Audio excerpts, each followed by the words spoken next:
Tugasku menemanimu.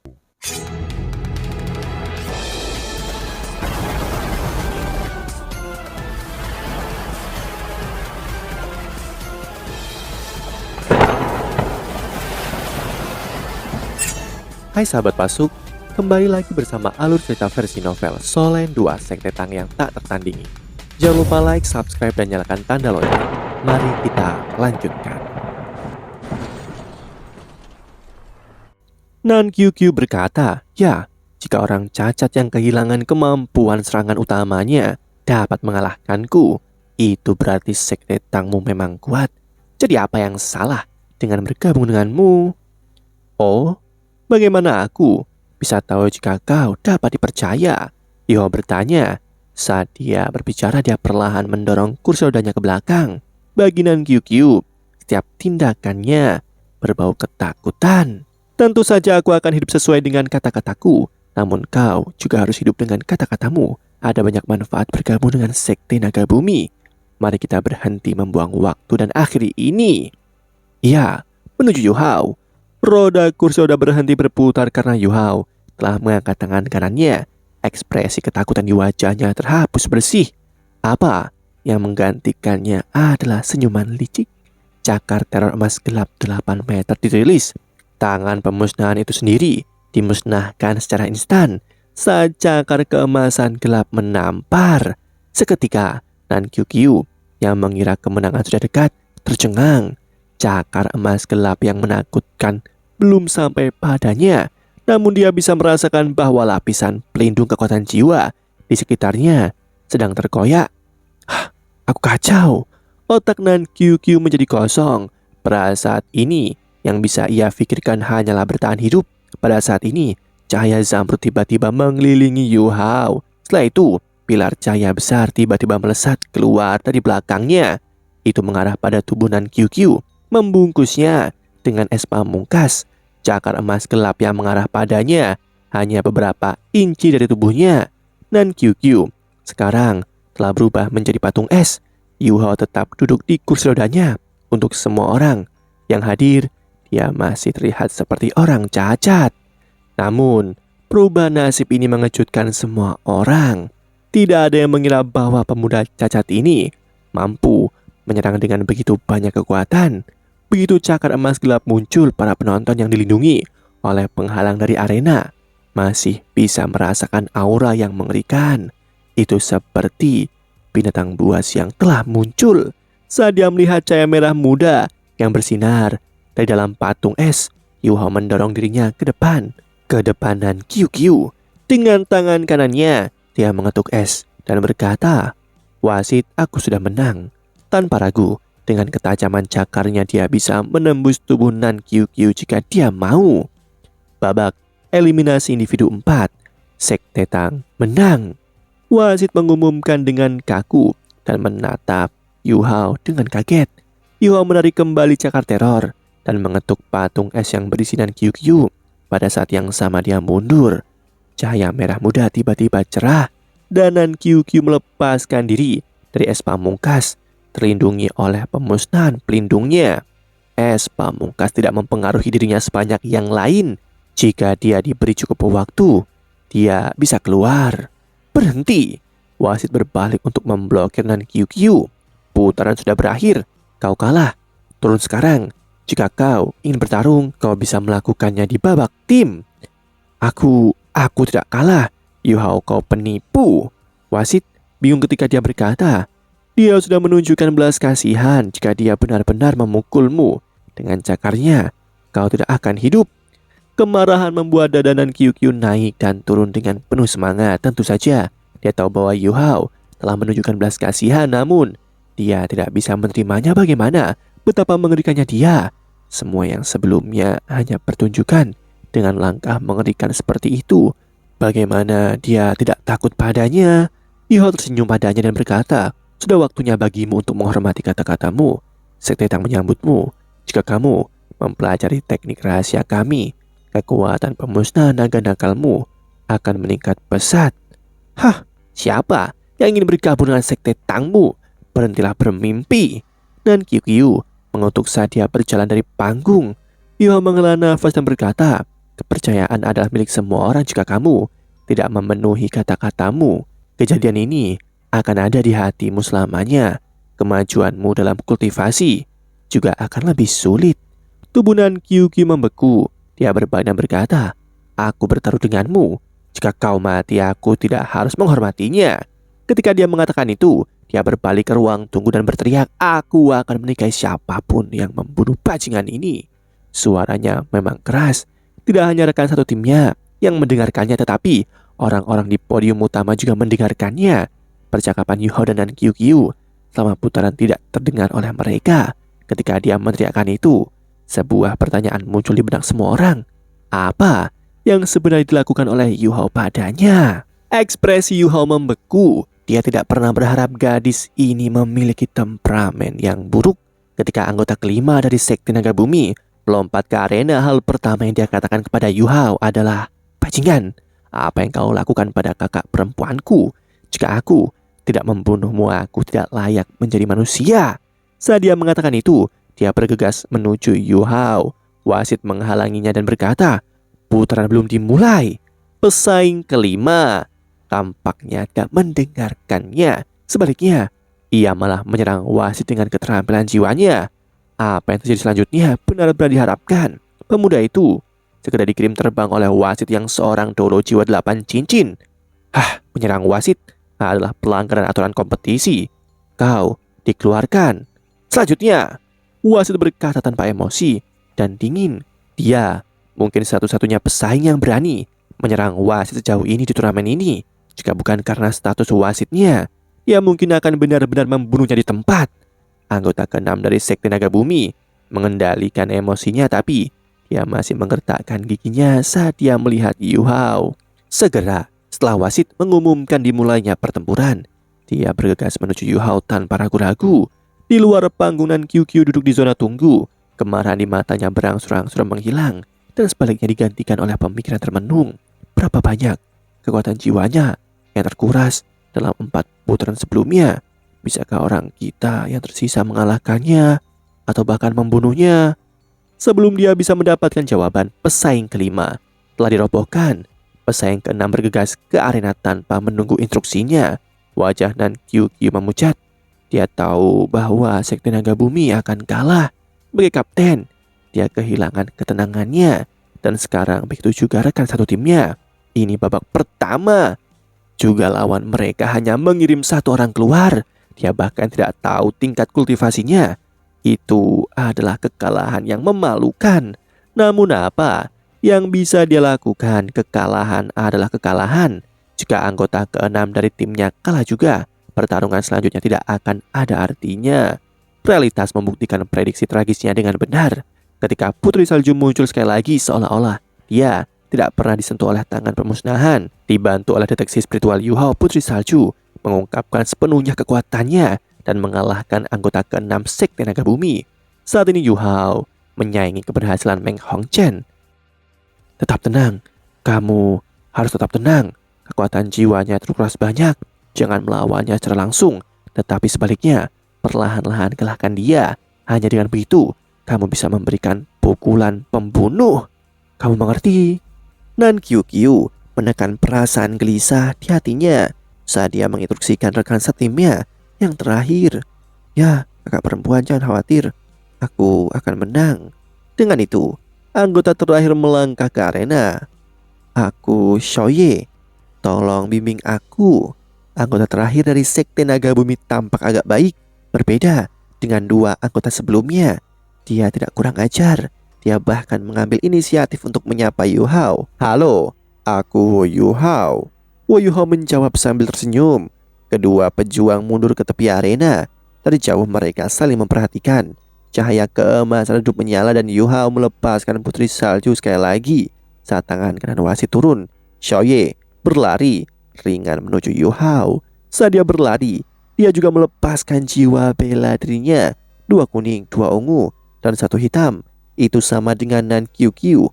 Kombinasi ideal untuk raja roh yang kuat. Bukan lawan yang mudah. Yuhao bergumam pada dirinya sendiri. Jiwa bela diri Shoye adalah naga malam. Ketika dia sekitar 50 meter dari Yuhao, dia tiba-tiba berhenti sebelum melepaskan lapisan cahaya hitam dari tubuhnya. Itu langsung menelan setiap untaian cahaya di arena. Kemudian kegelapan bergerak menuju Yu Hao, menelannya. Oh, Master Jiwa tipe kontrol. Yu Hao bereaksi langsung, kemudian senyum minta maaf melintas di wajahnya. Kekuatan Raja Roh tipe kontrol ini ada hubungannya dengan kegelapan dan mempengaruhi penglihatan lawan. Tapi bagaimanapun Yu Hao punya deteksi spiritual. Dia tidak perlu melihat dengan matanya, oleh karena itu penonton menyaksikan saat Yu Hao dengan bodohnya mendorong kursi rodanya ke sisi kegelapan. Namun kompetisi berakhir lebih cepat daripada yang bisa dibayangkan oleh siapapun. Kegelapan berlangsung tidak lebih dari 10 detik sebelum pudar. Yu Hao tetap diam di atas panggung. Xiaoye pingsan dan berbaring di tanah tak sadarkan diri. Yu Hao berbalik dan tersenyum pada Nan Qiuqiu saat dia berkata, "Terima kasih telah mempermudahku. Sekte Tang menyambutmu." Ini tidak mungkin. Nan Qiuqiu melompat dari zona tunggu. Hei, dia mungkin menggunakan metode ilegal. Jika tidak, bagaimana dia bisa mengalahkan Xiaoye? Xiaoye adalah Master Jiwa tipe kontrol utama mereka. Dalam hal kultivasi, dia hanya sedikit lebih rendah darinya. Bagaimana Yu Hao mampu mengalahkannya dalam hitungan detik? Selain itu, dia bahkan tidak membekukan Xiaoye. Ini di luar pemahamannya. Wasit memandang Nan Qiuqiu dengan dingin dan berkata, "Diam, kompetisi antara Sekte Tang dan Sekte Naga Bumi telah berakhir. Sekte Tang telah menang. Itu mengumpulkan 12 poin dari keseluruhan 12 poin. Kedua belah pihak silahkan mengosongkan tempat." Dan Qiuqiu tidak ragu untuk bergegas ke arena. Dia tidak bergegas menuju Xiaoye, tetapi sebaliknya dia langsung menuju Yu Hao pada saat ini. Bayangan diam-diam menghalanginya. Kompetisi telah berakhir. Apa yang ingin kau lakukan? Orang yang telah memblokirnya adalah Wang Dong. Nan Qiuqiu meraung marah. "Enyalah!" Saat dia bergerak, telapak tangannya menghampiri Wang Dong saat dia melepaskan kekuatan tipe pemusnahan. Wang Dong mengerutkan keningnya. Dia mengangkat tangan kanannya dan menamparnya juga. Nyala api emas naik. Api keemasan muncul sedikit redam di bawah cahaya pemusnahan. Namun Nan Qiuqiu tersandung mundur, hampir jatuh ke tanah. "Kamu..." Dia mengangkat kepalanya untuk melihatnya. Kemudian dia melihat lelaki tampan yang mempesona dengan rambut biru muda. Wajah tampan Wang Dong seperti obat ajaib. Seketika kemarahan, ketidakbahagiaan, dan keinginan untuk bertempur turun. Dia sangat tampan. Nan Qiuqiu menelan seteguk ludah saat dia berkata dengan suara serak, "Kaisar Jiwa." Untuk mengalahkannya dengan satu telapak tangan tanpa melepaskan jiwa Bellatrix adalah prestasi yang hanya bisa dicapai oleh seorang Kaisar Jiwa. Namun Wang Dong terlihat sangat muda. Sebelumnya dia juga telah berada di zona tunggu. Jantung Nan Qiuqiu langsung berubah dingin. Sekte Tang sekuat ini. Mereka sebenarnya memiliki Kaisar Jiwa yang belum ambil bagian dalam kompetisi. Apakah pria di kursi roda itu juga seorang Kaisar Jiwa? Jika demikian, kekalahan ini bukan tanpa alasan. Aku harus bergabung dengan Sekte Tang. Mereka sangat kuat. Jika aku bergabung dengan Sekte Tang, hidupku tidak akan begitu menyakitkan. Tapi bagaimana aku bisa bertanggung jawab pada ibuku? Saat Nan Qiuqiu merenung, Wang Dong datang ke sisi Yu Hao dan bertanya dengan suara rendah, "Yu Hao, bagaimana keadaanmu?" Yu Hao tersenyum dan berkata, "Luar biasa. Apakah kamu melihat betapa kerennya aku ketika mengalahkan 7 dari mereka?" Wang Dong menutup senyumnya dan berkata, "Ya, kamu sangat keren. Cukup sudah, kamu hampir menipu kapten tim lain untuk bergabung dengan kita. Ini adalah kemenangan yang gemilang.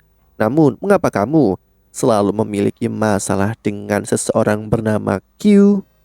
Apakah ini disengaja?" Yo canggung.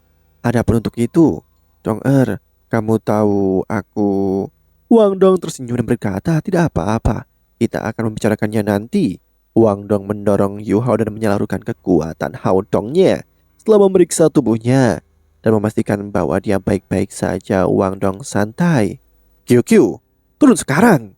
Sebuah suara marah terdengar dan Qiuqiu bergetar. "Bu!" Dan Qiuqiu berkata dengan suara rendah, Wanita parubaya itu berkata dengan marah, "Jangan panggil aku ibu. Sekte Naga Bumi telah benar-benar dipermalukan karenamu. Aku menempatkanmu sebagai penanggung jawab turnamen. Namun kau tidak mengirim satu pun anggota tim yang kuat. Sebaliknya, lawan mengalahkan semua 7 anggota tim hanya dengan 1 orang. Kau, kamu benar-benar." Dada wanita itu naik dan turun dengan cepat karena kemarahannya. Dan QQ menunduk dan berkata, "Ibu, aku tahu aku salah. Namun mereka memang kuat. Yang ada di kursi roda setidaknya adalah seorang kaisar jiwa. Orang yang menghalangiku barusan juga seorang kaisar jiwa." Kaisar jiwa? Wanita parubaya berhenti sejenak. "Jadi, kenapa jika mereka adalah kaisar jiwa, kamu mengirim 7 orang tetapi tidak ada yang bisa mengalahkan satu pun? Dalam beberapa ronde, rekan satu timmu kalah tanpa alasan, khususnya kamu. Sebagai kapten, tidak hanya memimpin tim untuk mengalahkannya tetapi terus berteriak setelahnya. Berlaku seperti apa ini?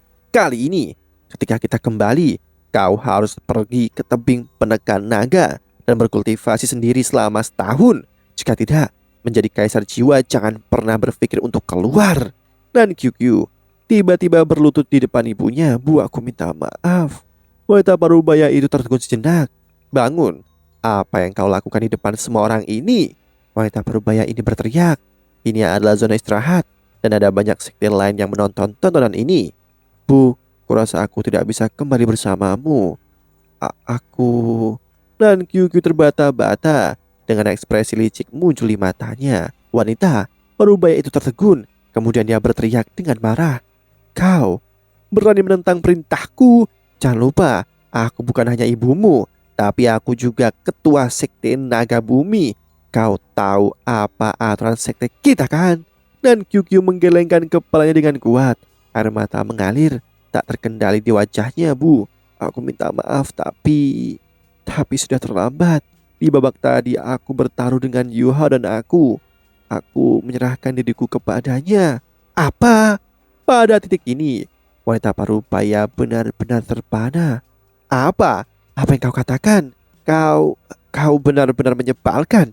Apakah kau akan menghabiskan sisa hidup dengan orang cacat? Bahkan jika dia kuat, dia..." Seluruh wajahnya memerah hingga tidak bisa membuatnya berkata-kata lagi. Ketika Nan Kyukyu mendengar itu, dia menyadari bahwa ibunya telah salah paham. Dia dengan cepat menjelaskan, Tidak Bu, tidak seperti itu. Aku kehilangan diriku ya, tapi aku kehilangan diriku karena Sekte Tang. Kami bertaruh bahwa jika aku menang, dia akan bergabung dengan Sekte Naga Bumi. Tapi jika aku kalah, aku akan bergabung dengan Sekte Tang." Ketika wanita itu pulih dari keterkejutannya, dia bertanya tentang rincian taruhan sekali lagi. Dan QQ tidak berani menyembunyikan apapun darinya saat dia menceritakan seluruhnya. "Bu, aku tahu aku melakukan kesalahan dan aku jatuh pada tipuannya, namun dia benar. Jika aku tidak menghormati taruhanku, akan sulit bagiku untuk membuat terobosan apapun begitu kultivasiku mencapai kemacetan." Pada titik ini, air mata Nan QQ mengalir dengan bebas. Pemimpin Sekte Naga Bumi tertegun. Tidak hanya dia kalah dalam kompetisi, tetapi dia juga kehilangan putrinya sendiri. "Ikut denganku." Saat dia mengatakan ini, ia menarik Nan QQ ke zona istirahat di mana Sekte Tang duduk. Di sisi Sekte Tang, Yu Hao sudah menceritakan kepada semua orang kisahnya tentang bagaimana ia bertaruh dengan Nan QQ. Setiap orang memiliki ekspresi aneh di wajah mereka. Pada akhirnya hanya He Chaito yang mengatakan sesuatu yang jujur. "Gadis itu terlalu konyol." Xiao Xiao menatapnya dengan dingin dan berkata, "Dia tidak salah. Yu Hao yang terlalu licik. Dia menipunya sepenuhnya." Sangat menyedihkan, namun itu bukan hal yang buruk bagi sekte untuk memiliki lebih banyak murid perempuan juga. Hehehe. Saat mereka berbicara, wanita itu menarik Nan QQ ke mereka. "Siapa yang bertanggung jawab atas Sekte Tang?" Wanita itu bertanya dengan polos. Semua orang dari Sekte Tang memandang Yu Hao. Wanita itu tertegun, matanya menjadi dingin. Bisakah pemuda di kursi roda ini menjadi pemimpin mereka juga? "Halo senior, apa yang kamu cari dari kami?" Wanita itu mirip dengan Nan QQ, jadi Yu Hao bisa menebak hubungan mereka. "Kamu dipanggil Wo Yu Hao kan? Aku mendengar tentang taruhanmu dengan QQ. Aku pemimpin Sekte Naga Bumi. Nan Shushu dan juga ibunya, nyatakan hargamu dan aku akan membelinya kembali, kata wanita itu. Nan QQ batuk, bu, aku bukan barang. Nan Shushu memelototinya. Yuho berkata dengan senyum canggung senior, Sekte Tang tidak kekurangan uang, baru saja dalam kompetisi. Anda tahu bahwa kata-kata juga senjata. Meskipun kami bertaruh, tidak perlu memperlakukannya dengan serius. Tidak apa-apa jika kamu ingin membawanya kembali. Dan Shushu berkata, meski Sekte Naga Bumi bukanlah sekte yang berpengaruh di benua ini, itu masih salah satu sekte peringkat teratas di Kekaisaran Doling. Bagaimana kata-kata tidak berarti apa-apa karena dia bertaruh denganmu. Tidak ada yang bisa kukatakan. Jika kau ingin dia bergabung dengan Sekte Tang, aku akan setuju dengan dua syarat. Yo Tegun, ibu seperti apa yang akan memberikan putrinya sendiri ke Sekte Tang? Apakah itu? Yoha menjawab dengan tenang. Dan Shushu berkata, pertama, putriku kalah taruhan denganmu. Dia masih murid dari Sekte Naga Bumi. Akan ada harga yang harus dibayar jika dia ingin meninggalkan sekteku. Untukmu, aku akan memberimu diskon. Dia dapat bergabung dengan Sekte Tangmu untuk jangka waktu tertentu. Setelah itu, jika dia ingin tinggal, dia bisa tinggal. Jika tidak, dia bebas untuk kembali. Kamu tidak bisa menghentikannya. Kedua, QQ adalah seorang gadis. Kamu tidak bisa memaksanya melakukan hal-hal yang tidak ingin dia lakukan. Berjanjilah padaku dua hal ini, dan aku akan setuju untuk membiarkannya meninggalkan Sekte Naga Bumi. Jika tidak, aku lebih suka dia melanggar janjinya dan tetap di Sekte Naga Bumi. Yuho memandang teman-temannya. Kedua kondisi ini tidak berarti apapun. Berapa lama waktu yang cocok? Dia bertanya. Dan Shushu berpikir sejenak dan kemudian berkata, 3 tahun. Jika Sekte Tang dapat memungkinkannya untuk menjadi kaisar jiwa dalam 3 tahun, kamu dapat memperpanjang jangka waktu selama 2 tahun. Namun, setelah 5 tahun, sudah saatnya baginya untuk menikah. Pada saat itu, kita akan memenuhi janji kita. Bagaimana dengan itu? Oh, aku setuju. Yuha menjawab tanpa ragu-ragu. Dalam beberapa tahun ini, akan ada banyak perubahan di benua ini. Sekte Tang membutuhkan talenta untuk tumbuh. Dengan kultivasinya saat ini tidak sulit untuk membuat Nan QQ naik menjadi kaisar jiwa dalam 3 tahun. Yang harus dia lakukan adalah mendapatkan 6 cincin dan naik beberapa peringkat lagi. Dan Shushu mengangguk dan berkata, baiklah, maka aku akan menyerahkan QQ kepadamu. Selama kamu tidak sengaja menggertaknya, tidak apa-apa bagimu untuk sedikit ketat dengannya. Oh ya, di mana Sekte Tang? Setelah kompetisi ini, aku ingin mengunjungi sektemu. Yuho tersenyum dan menjawab, kami menyambut Anda dengan sepenuh hati. Sekte Tang terletak di kota Shrik. Selama kamu di sana, tidak akan sulit untuk menemukan kami. Sekte Tang memiliki sejarah panjang, tetapi juga memiliki periode penurunan. Kami sedang membangun kembali Sekte Tang dan kami yakin kami akan mengubahnya menjadi sekte yang bahkan lebih kuat. Hah? Kota Shrik? Demikianlah kisah untuk kali ini. Sahabat Pasuk, jangan sedih, jangan bimbang, apalagi galau. Karena aku kan selalu menemanimu.